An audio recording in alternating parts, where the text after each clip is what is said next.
अस्सलाम वालेकुम dear student, उम्मीद करता हूँ आप सब ठीक होंगे। आज जो हमारा टॉपिक है वो है फिज़िक्स फर्स्ट ईयर चैप्टर 2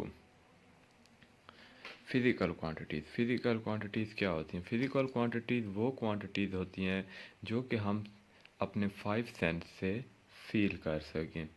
ऐसी क्वांटिटीज़ को क्या कहेंगे? Physical quantities. या फिर ऐसी क्वांटिटीज़ जो हम फिज़िक्स में डिस्कस करते हैं, ऐसी क्वांटिटीज़ को भी फ़िज़िकल क्वांटिटीज़ कहते हैं।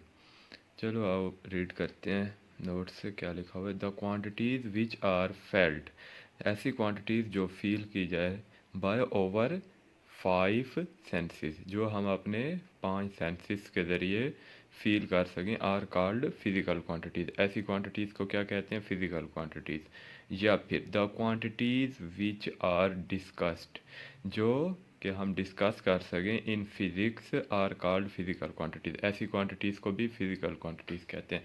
उसके बाद इसकी दो टाइप्स हैं फिज़िकल क्वांटिटीज़ की, स्केलर क्वांटिटीज़ और वेक्टर क्वांटिटीज़। स्केलर क्वांटिटी और वेक्टर क्वांटिटी में फ़र्क और उसकी एग्जांपल के ज़रिए आपको समझाता हूँ। स्केलर क्वांटिटीज़, स्केलर क्वांटिटीज़ कौन सी क्वांटिटीज़ होती हैं? कैमरे का फोकस सेट कर लें। आई थिंक यहाँ सही है। Scalar quantities, scalar quantities the quantities, ऐसी क्वांटिटीज़ जो सिर्फ और सिर्फ किसके ज़रिए?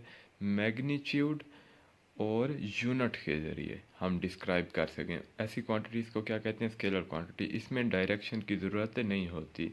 ऐसी क्वांटिटीज़ जो मैग्नीट्यूड और प्रॉपर यूनिट से हम स्टडी करें, ऐसी क्वांटिटीज़ को क्या कहते हैं? Scalar quantities. The quantities which has only magnitude with the proper unit, ऐसी क्वांटिटी जिसमें सिर्फ और सिर्फ मैग्नीट्यूड और प्रॉपर यूनिट हो, is called a scalar quantities. ऐसी क्वांटिटीज़ को स्केलर क्वांटिटीज़ कहते हैं। फॉर एग्जांपल मैस, मैस अभी किसी चीज़ का वज़न है, वो किलोग्राम में ही है, कितने किलो, उसका कोई ना कोई मैग्नीट्यूड होगा। ठीक है। डिस्टेंस, कितने किलोमीटर, यहाँ से अगर लाहौर कहें तो लाहौर 50 किलोमीटर है फॉर एग्जांपल, तो आप कहेंगे 50 किलोमीटर लाहौर अवे है। ठीक है। Temperature, energy, volume, density, age, electric charge, work, power, ये सारी क्या चीज़ें? फिर स्केलर क्वांटिटीज़ हैं। आगे जाके हम इनके फार्मूले भी डिस्कस करेंगे और डिटेल से भी पढ़ेंगे।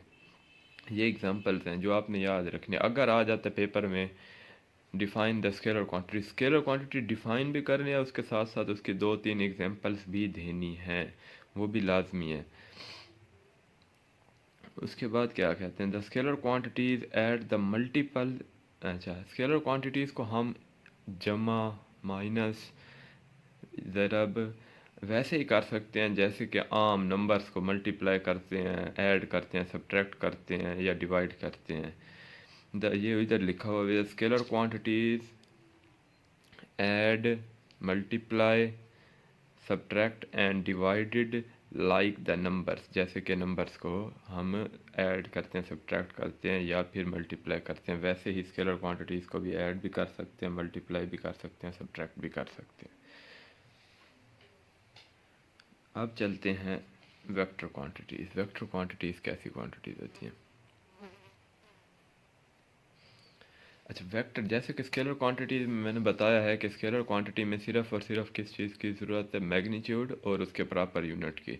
जबकि वेक्टर क्वांटिटीज़ ऐसी क्वांटिटीज़ होती हैं जिसमें मैग्नीट्यूड और प्रॉपर यूनिट तो होगा लेकिन साथ में डायरेक्शन भी शामिल होगी। भाई किस डायरेक्शन में डिस्प्लेसमेंट हो रहा है या किसी चीज़ की वेलोसिटी किस डायरेक्शन में है, ये सारी चीज़ें इसमें शामिल होंगी। For example physical quantities, a physical quantities which has both magnitude with the proper unit, magnitude और proper unit तो होगा, and direction, और क्या शामिल होगी? Direction, is called vector quantities. ऐसी क्वांटिटीज़ को क्या कहते हैं? Vector quantities. आगे इसकी एग्जांपल्स लिखी हुई है। एग्जांपल क्या है? वेलोसिटी है, डिस्प्लेसमेंट है, एक्सेलरेशन है। अब किस डायरेक्शन में एक्सेलरेशन लग रही है? फोर्स है, आगे पता होगा किस डायरेक्शन में लगानी है, फोर्स में भी डायरेक्शन होगी। इलेक्ट्रिक फील्ड है, टार्क है, angular velocity, weight and momentum, ये सारी क्या है, इसकी एग्जांपल्स हैं। चलो पेज नंबर 2 की तरफ। पेज नंबर 2 में क्या कह रहा है, the vector quantity can not be added, multiply, subtract, divide like a number. Vector quantities को हम ऐड नहीं कर सकते आम नंबर्स की तरह। क्यों? क्योंकि साथ उनके साथ डायरेक्शन होती है, लाइक आई जे के, कोई वेक्टर आई डायरेक्शन में, कोई जे में, कोई के में, तो हम उनको सिंपली ऐड नहीं कर सकते। बट जब वेक्टर पैरेलल हों या एंटी पैरेलल हों, तब हम उनको सिंपल नंबर्स की तरह ऐड भी कर सकते हैं और सब्ट्रैक्ट कर सकते हैं। तब हम सिर्फ क्या कर सकते हैं, सिंपल नंबर्स की तरह ऐड या सब्ट्रैक्ट कर सकते हैं वेक्टर्स को, अदरवाइज नहीं कर सकते। उसके बाद ये लिखा हुआ है नीचे वाली लाइन में, द वेक्टर्स आर पैरेलल और एंटी पैरेलल। अगर वेक्टर पैरेलल हों और एंटी पैरेलल हों, देन दे कैन एडिड और सब्ट्रैक्टेड लाइक नंबर्स। तब हम उनको ऐड भी कर सकते हैं और सब्ट्रैक्ट भी कर सकते हैं लाइक नंबर्स। उसके बाद आ जाते हैं वेक्टर को रिप्रेजेंटेशन। वेक्टर रिप्रेजेंटेशन, वेक्टर को किस तरह रिप्रेजेंट किया जाता है।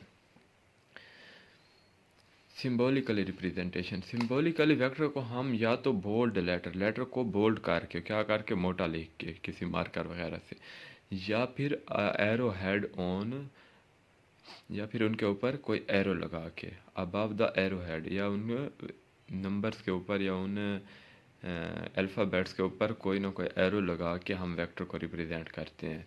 फॉर एग्जांपल ये लिखा हुआ है, ये देखते हैं क्या लिखा हुआ है, a vector is represented by bold letter. Vector को क्या कैसे रिप्रेजेंट कर सकते हैं, बोल्ड लेटर से, सच एज, जैसे अगर मैंने ए लिखा है तो इसको मैंने बोल्ड करके लिख दिया, ए डी वी, ये सारे क्या कर रखे हैं, बोल्ड लेटर लिख रखे हैं।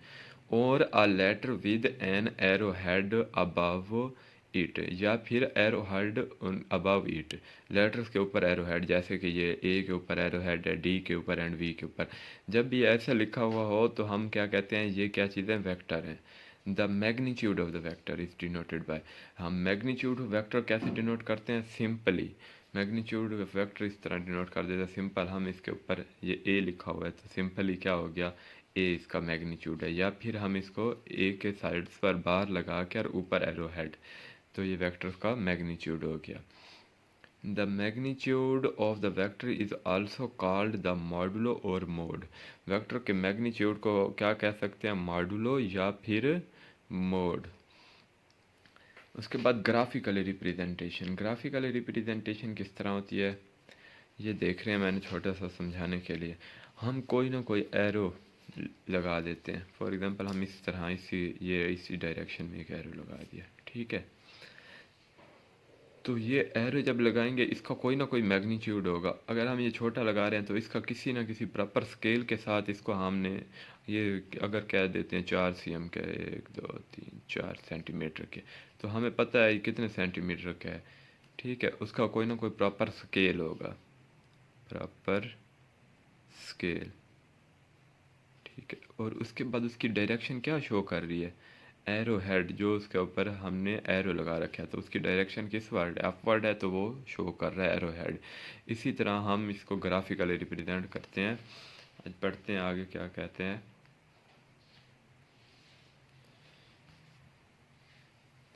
अ vector is represented bye a straight line, the length of the line. अब वही बात आ गई, लेंथ ऑफ द लाइन या फिर मैग्नीट्यूड, इसकी जो लेंथ होगी या magnitude, on a proper scale give the magnitude of the vector. किसी प्रॉपर स्केल से, अगर किसी ने किलोमीटर्स में लेना है तो किलोमीटर में फासला फिर पता होगा ना, उसका स्केल क्या है, किलोमीटर है। या फिर सेंटीमीटर में लेना है, कॉपी पे ड्रा करना है तो भी पता होना चाहिए किस चीज़ में ले रहे हैं, क्या सीन है, ठीक है।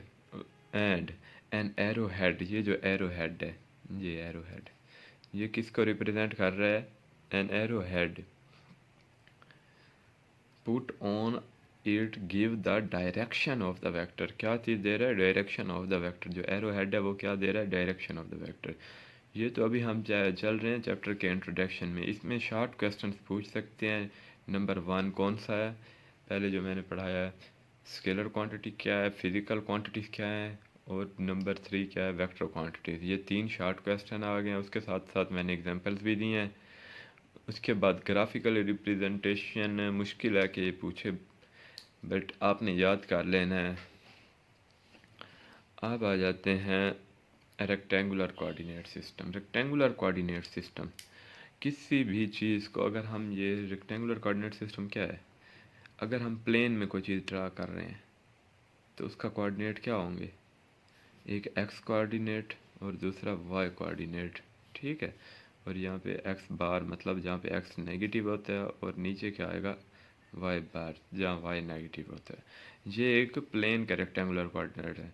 तो ये क्या है आपस में, ये परपेंडिकुलर है, 90 का डिग्री एंगल बना रहे हैं, ये भी परपेंडिकुलर है, ये भी परपेंडिकुलर है। अगर हम यहाँ से बढ़कर, ये चारों आपस में क्या है, लाइंस परपेंडिकुलर। अगर हम इससे बढ़कर हम जाते हैं 3D प्लेन में, जहाँ पर हमारे पास एक्स वाई और जेड एक्सिस होते हैं, वो तीन लाइंस भी आपस में परपेंडिकुलर होती हैं। एक एक्स वाई और जेड एक्सिस क्या होगा, ये देख लें, ये यहाँ पे ये जेड एक्सिस कुछ बाहर को होगा इस तरह, ठीक है, 3D की बात हो रही है। तो ये आपस में परपेंडिकुलर होंगे। देयर आर 2 और 3 म्यूचुअली परपेंडिकुलर लाइंस, आपस में परपेंडिकुलर लाइंस 2 या 3 form from a system of axis called the rectangular coordinate. अच्छा, एक्सिस के सिस्टम को क्या कहते हैं, रेक्टेंगुलर कोऑर्डिनेट सिस्टम, और अ कार्टेशियन कोऑर्डिनेट सिस्टम, या फिर इसको क्या कहते हैं, कार्टेशियन कोऑर्डिनेट सिस्टम। ये क्या है, 2D है। ये क्या सिस्टम, कौन सा सिस्टम है, 3D।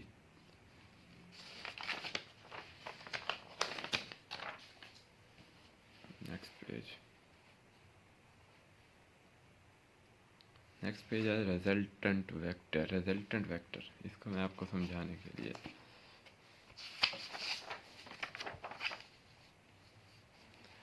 कोई से दो वेक्टर जब ऐड हों या सब्ट्रैक्ट हों तो उसका कोई ना कोई रिजल्ट आएगा सिंबॉलिकली। फॉर एग्जांपल, एक वेक्टर ये ए है, ठीक है, एक वेक्टर ये कोई बी वेक्टर है।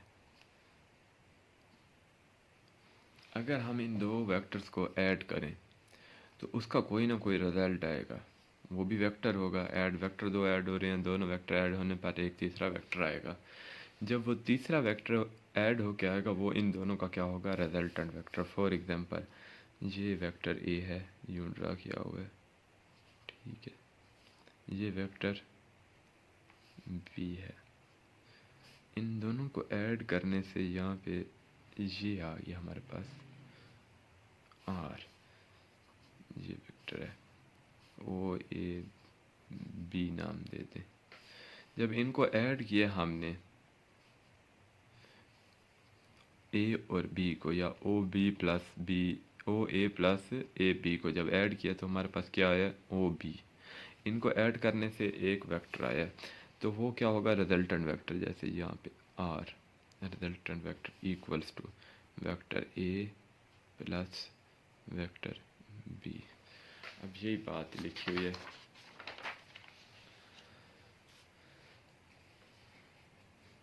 The sum of resultant, the sum और या रिजल्टेंट जमा करना या फिर रिजल्टेंट वेक्टर ऑफ 2 और मोर वेक्टर इन आना था, इज अ सिंगल वेक्टर।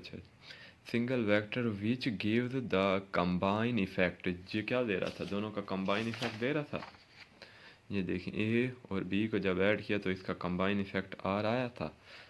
तो यही चीज़ लिखी हुई है, जब ए और बी 2 और मोर वेक्टर्स को सम करके सिंगल वेक्टर से उसका कंबाइन इफेक्ट करते हैं of all vectors to be added is called the resultant vector. जब भी इनको ऐड करते हैं तो एक रिजल्टेंट वेक्टर आता है। फॉर एग्जांपल, यहाँ दिया हुआ है resultant vector R can be written as R is equal to A plus B. दो वेक्टर लिए हैं ए और बी, यहाँ भी बना लेते हैं, ये ए ये बी, इनका रिजल्टेंट वेक्टर आर आ गया,